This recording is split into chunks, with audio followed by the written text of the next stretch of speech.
I spent 5 days and nights in a clandestine love affair with my brother-in-law, who had just returned from his first leave from the military. So lost in each other that we didn't even notice the dawn. Here I confess this secret story that I cannot share with anyone else on this channel. Yesterday, as I was shoveling the freshly fallen snow that had piled up, I heard footsteps behind me, and then a strong voice called out, "Loyalty." Private Steve reporting for vacation duty to my beloved sister-in-law. I was startled by the loud voice and turned around to see my brother-in-law, who had enlisted 3 months ago, saluting me in his uniform with his face bronzed from the sun. "Oh my, is that you, brother-in-law? Are you on leave? How have you been, the most beautiful sister-in-law in the world?" I was overjoyed to see him after such a long time and hugged him tightly. My brother-in-law, 12 years younger than me, has adored and followed me like a sister since before I got married. When I married, he was just a little boy in elementary school, and now he had become a proud man after his time in the military. "How is my brother? Are you two still as close as a pair of mandarin ducks?" he asked innocently, but I found myself at a loss for words. The reason was that my husband had been caught cheating, and we were in the midst of a divorce. One day, I found his phone unlocked and saw messages that were too explicit with another woman. When I confronted my sleeping husband, he said, "Nothing," and has been living in a studio apartment for a long time since. However, I couldn't bring myself to tell the truth to my brother-in-law, who had just returned home after a long absence. Yes. Well, that's true. But these days, my husband is busy with the end of a company project, so he doesn't come home much." "Oh, then how do you cope with loneliness?" "My beautiful sister-in-law, is my brother really that busy? You must have had a hard time coming here in the cold," I said, taking his hand and leading him inside. I gave him some clothes to change into. My brother-in-law stood in front of the bathroom, stripping off his military uniform. Wow, did our brother-in-law always have such muscles? Even the skinniest guys bulk up in the military. "Pretty cool, right?" he boasted, flexing his biceps. He had been so skinny before he left for the military, but a few months later, he returned looking robust and strong. My gaze followed his body, which had changed so much that I hardly recognized him. "Sister-in-law, I'm too embarrassed. Please stop staring. If you look so openly, I don't know where to put my eyes," he said. "Are we strangers, brother-in-law? Hurry up and go shower," I told him as he grabbed his clothes and went into the bathroom. Soon, I heard the sound of the shower running. Standing there, I was struck by a curious impulse. Even when my brother-in-law turned 20, he still looked like a child, but now he seemed like a healthy man. My brother-in-law found it odd that his brother wasn't answering calls, especially since he should have been aware of the leave dates. Despite not being much of a drinker ordinarily, I felt compelled to drink that evening. I opened a bottle and grilled some meat for my brother-in-law. The food at the base can't compare to the delicious, home-cooked meal from my beautiful sister-in-law. The liquor goes down smoothly too. "You should have a drink with me," he suggested.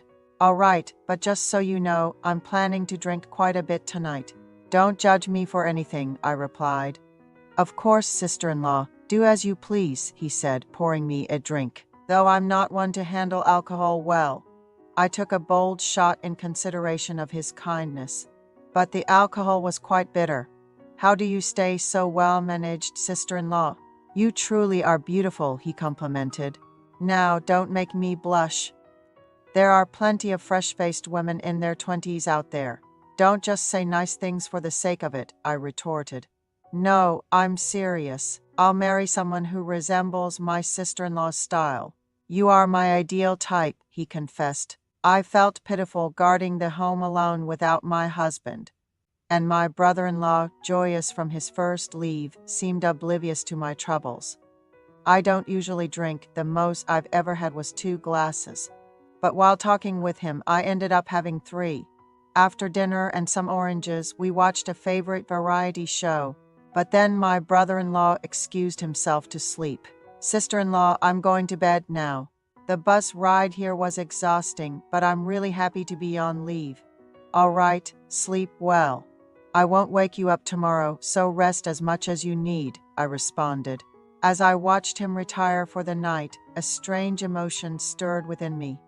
I found myself wishing to be held in the arms of such a youthful and healthy man. Perhaps it was the 3 glasses of alcohol, a first for me, but I lay in bed unable to sleep. Just a few steps away, I felt the urge to spend time with my brother-in-law, who had looked so strong after shedding his military uniform. I'm not usually forthcoming about my intimate relations, but tonight sleep seemed elusive. Why am I acting this way? It seems to be my fertile period. That's probably why I can't just sleep, I thought to myself. So I came up with an idea to wake my brother-in-law. Quickly changing into going out clothes, I knocked on his room. He asked what was wrong, and I told him. I felt sick from the alcohol and needed to get some hangover cure from the convenience store, but was too scared to go alone. The kind-hearted brother-in-law immediately offered to go for me, but feeling guilty for waking him, I suggested we go together. It was slippery from the ice outside, so I deliberately linked arms with him for stability. He felt so reliable when he checked my forehead and asked if I was okay. After purchasing hangover cures and snacks for tomorrow, at the convenience store we returned home. He poured me the hangover cure, and I felt like I was being treated like royalty. The cure eased my stomach, and I thanked him for accompanying me to the store. He looked at me and said, "Are you feeling better now, my beautiful sister-in-law?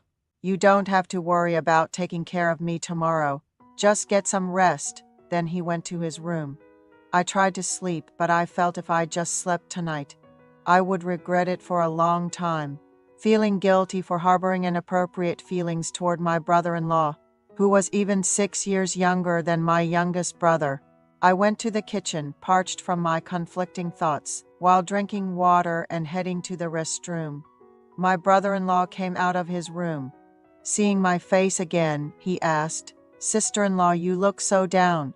Is something wrong?" I invited him into my bedroom, wanting to lie down and talk. Sitting on the vanity chair, he listened as I revealed my heart at how my husband had been unfaithful, never apologized, and just left to live on his own terms. My brother-in-law was outraged, ready to confront my husband as he grabbed his phone, but I told him it was no use, my husband wouldn't answer. Yet he called and my husband picked up nonchalantly. "Bro, I'm on leave." "Where are you?" "You're back." "I'm too busy to come home. Just relax and then return to duty." My brother-in-law was furious at my husband's indifference, even towards him. We never expected such a change in my husband, who used to adore and raise my brother-in-law like his own child. We were both delighted by the bond they shared, playing with our child. And we had even planned to generously support my brother-in-law when he married, trying to suppress the desires welling up inside me after exposing such vulnerability. It seemed my brother-in-law had read my mind. Unable to hold back any longer, he embraced me, and we shared a moment of intense passion. His embrace was warm, but I was filled with a sense of alarm afterward. "Should we have done this? What now?" I questioned. He admitted, "The moment I stepped into the yard, I saw you and felt something else. Hiding it was hard. I couldn't sleep after dinner. And when you said you needed a hangover cure, I was relieved.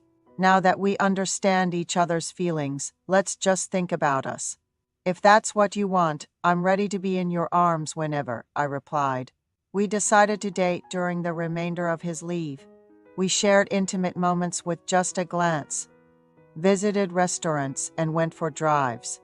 When I asked if he minded being with me instead of his friends, he confessed, "You're the most important person to me. I love you." I never imagined the brother-in-law I once saw as a child could comfort my heart. My husband called to invite him for a meal, but my brother-in-law coldly refused. He promised to spend his next leave with me too. Months later, my husband and I were legally strangers. He gave me the house, and my brother-in-law spent every leave with me.